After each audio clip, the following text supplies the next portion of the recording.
You walk into Costco thinking you're about to save money. Big carts, bright lights, giant price tags screaming, value. Everything feels like a win. But here's the uncomfortable truth. Costco isn't just a store. It's one of the most sophisticated spending traps in retail, and most people walk straight into it without even noticing. Because nothing here is random. Not the layout, not the prices, not even that $4.99 chicken everyone brags about.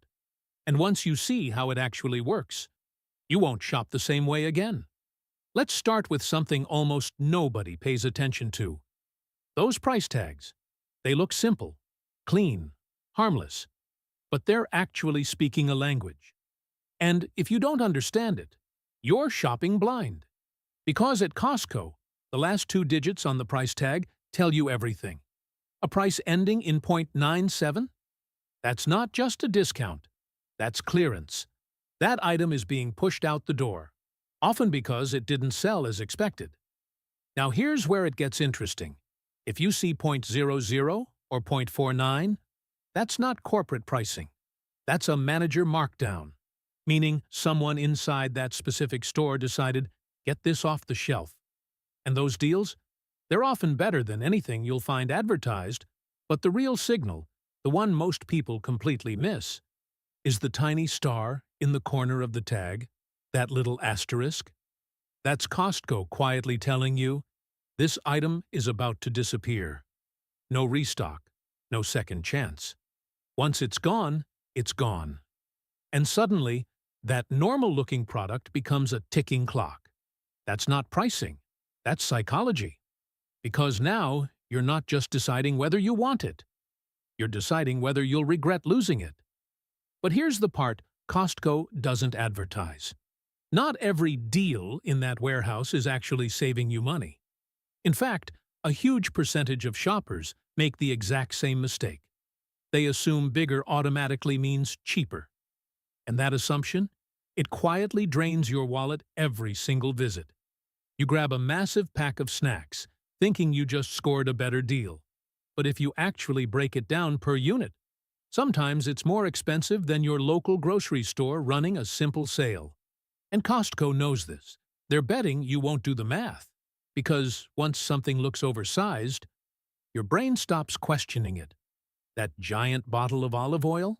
Looks impressive, feels premium. But price per ounce? Sometimes worse than the smaller version sitting right next to it. Same product, different illusion. And this is where things start getting strategic. Because Costco isn't just selling products, they're selling assumptions. Bigger is better. Bulk means savings. More equals value. But those rules only work if you actually use everything you buy. And most people don't. The average American household already throws away a shocking amount of food every year. Now add Costco-sized portions to that equation. And suddenly, saving money turns into throwing it straight into the trash. That oversized bag of salad? Fresh for 2 days. Then it turns into something you don't even want to open. That giant spice container? Looks like a lifetime supply. But flavor starts fading long before you finish even a fraction of it. You didn't buy seasoning. You bought decorative dust. So here's the rule smart Costco shoppers follow. If you can't use it, freeze it, or share it before it goes bad. It's not a deal. It's just expensive waste dressed up as savings. Now, just when you think you've figured it out, Costco pulls out one of the most brilliant moves in retail history. The product that keeps people coming back again and again. The thing everyone talks about like it's some kind of legend. That $4.99 rotisserie chicken. On the surface, it looks like the best deal in America. And honestly, it is. But not for the reason you think. Because Costco isn't making money on that chicken. They're losing it. Millions every single year. And they're doing it on purpose. That chicken isn't just food. It's bait. And where they put it? That's where the game really begins. Now, let's go back to that rotisserie chicken. Because this is where Costco stops being a store and starts acting like a system. You already know it's cheap, You already know it's popular, but what most people don't realize is where it's placed. All the way in the back, not near the entrance, not somewhere convenient. You have to walk through half the warehouse to get it. And that's not an accident. That's strategy. Because by the time you reach that warm, perfectly seasoned chicken, you've already passed electronics, snacks, seasonal deals, bakery items, clothing, and at least 10 things you didn't plan to buy. And here's what usually happens. You came in for one thing, but your cart? It's already filling up. Because every step toward that chicken is exposure, and exposure turns into temptation. That's why retail experts call this a loss leader strategy. Sell one product at a loss to trigger a chain reaction of profitable decisions. And it works almost every time. People who walk in just for the chicken rarely walk out spending $5. It turns into 30, 50, sometimes more. The chicken isn't the profit. You are. And Costco doesn't stop there. Because once your cart starts filling, they shift you into the next trap. Bulk thinking. You start seeing everything in bigger numbers, bigger packs, bigger savings, bigger value.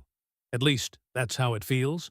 A giant pack of paper towels looks like a smart move.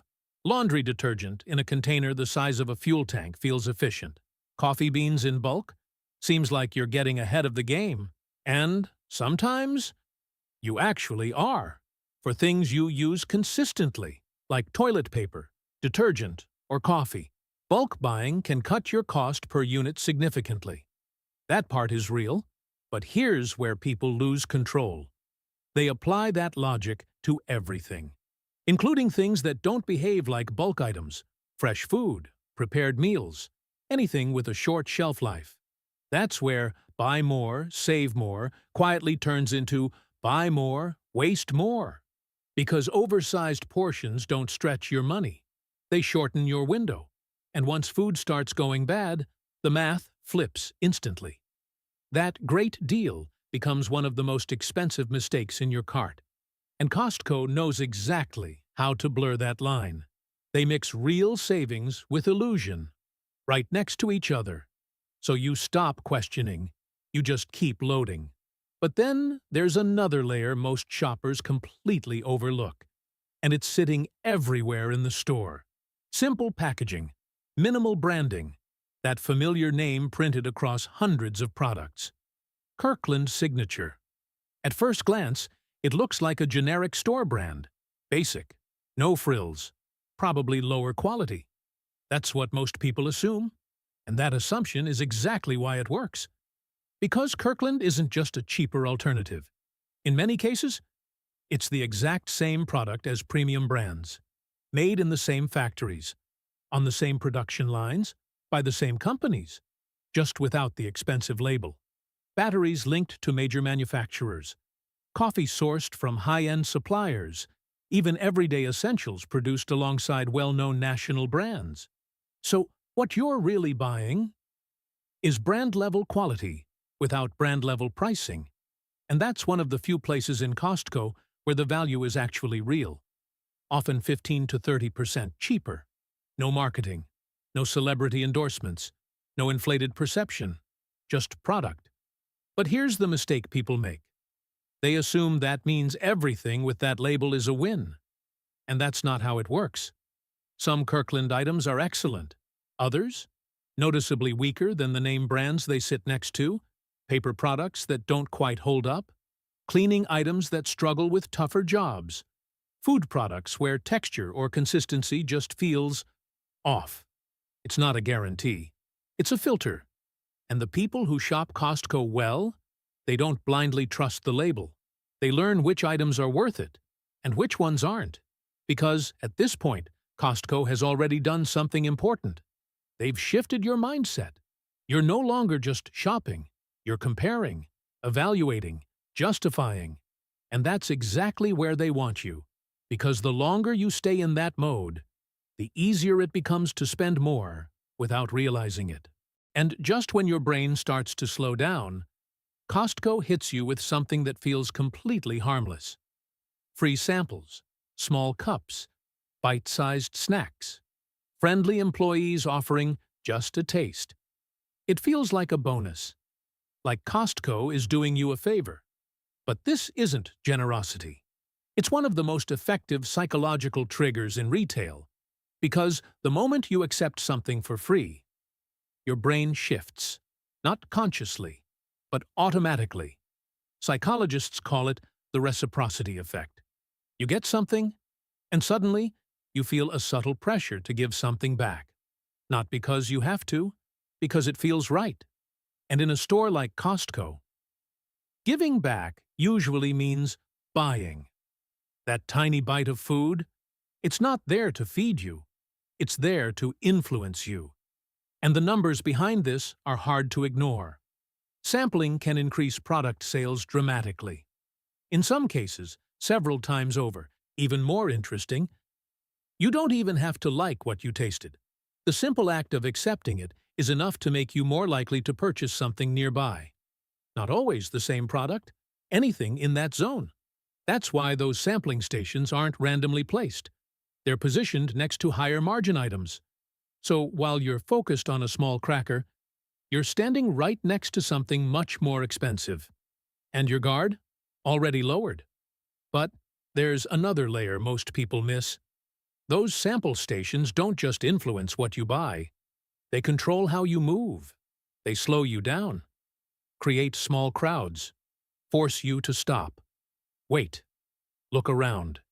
And every extra minute you spend inside that store increases the chances you'll put something else in your cart. Members who stop for samples don't just spend more, they stay longer, sometimes 20 to 30 minutes longer. That's not random. That's engineered. Because speed is the enemy of impulse buying. And Costco makes sure you never move too fast. You start with one sample, then another. Then you're standing there thinking, well, I might as well grab it. And just like that, a product you never planned to buy is now sitting in your cart. And right when you think, okay, I've spent enough, Costco gives you something else. Something that removes almost all risk. Their return policy. Most stores have rules, strict ones, receipts required, short time windows, conditions, limitations. Costco? Almost none.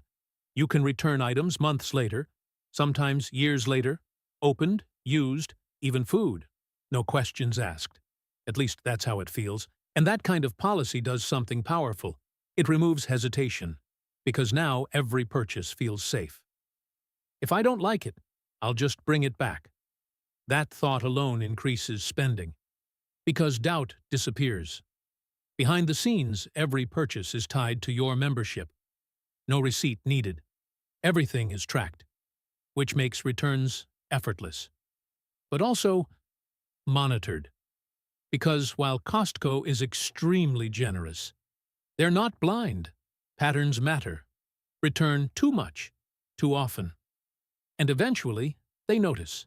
Still, for the vast majority of shoppers, that policy builds trust. And trust leads to loyalty.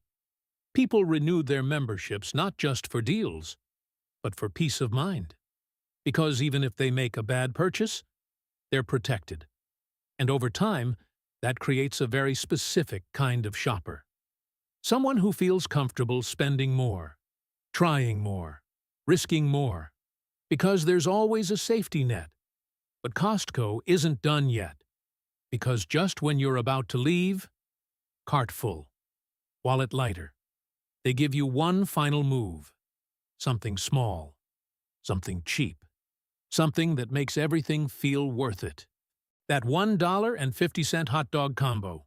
It looks like nothing, just a quick bite on the way out. But this might be the most calculated move in the entire Costco experience, because that price hasn't changed in decades. Think about that. Inflation has pushed everything up. Groceries, gas, rent, fast food. But that combo? Still the same. And if it had followed normal price increases, you'd be paying well over $4 today. So how is that even possible? Simple. Costco refuses to make money on it. They've built entire supply chains just to keep that price locked. Factories? Distribution? Everything. Not to profit, but to protect the illusion. Because that hot dog isn't about food. It's about how you feel when you leave. You just spent $200, maybe $300 inside. But now you're holding a meal that feels like a steal. And your brain does something interesting. It anchors on that final experience. Not the total, not the impulse purchases, not the extra items you didn't plan to buy. Just the feeling that you won. That's what marketers call a closing impression. And it's incredibly powerful. Because your last memory shapes how you remember the entire trip. Even if you overspent, it doesn't feel that way. And Costco doubles down on that strategy. Because right after the food court, there's one more stop many members make: gas. Costco isn't just a warehouse. It's one of the largest fuel retailers in the country. And their pricing? Usually lower than competitors. Sometimes noticeably lower. Fill up regularly, and over a year, those savings add up. Enough to offset your membership. Sometimes more. Which creates another illusion that Costco is paying you to shop there. But again, there's a trade-off. Lines, wait times, crowds. You don't just pull in and leave. You commit. And while you're waiting, you're still inside the Costco ecosystem, still thinking about the store, still reinforcing the habit, because that's the real product Costco is selling. Not groceries, not bulk items, not even discounts. They're selling a system, one that makes you feel smart, while quietly increasing how much you spend. From the moment you walk in, everything is working together. The price tags that create urgency, the layout that forces exposure, the bulk sizes that distort value, the samples that lower your guard, the return policy that removes hesitation, the hot dog that makes you feel like you won, the gas that keeps you coming back. Individually, each one feels harmless. Together, they're incredibly effective. And here's the difference between most shoppers and the ones who actually save money at Costco. It's not about buying less. It's about seeing through the system, knowing when a deal is real and when it just looks that way. Because once you understand how this place really works, you stop reacting. You start deciding. And that's when Costco finally becomes what you thought it was in the beginning, a place that actually saves you money. If you found this useful, make sure to like and subscribe, because once you start seeing how these stores really operate, you'll never shop the same way again.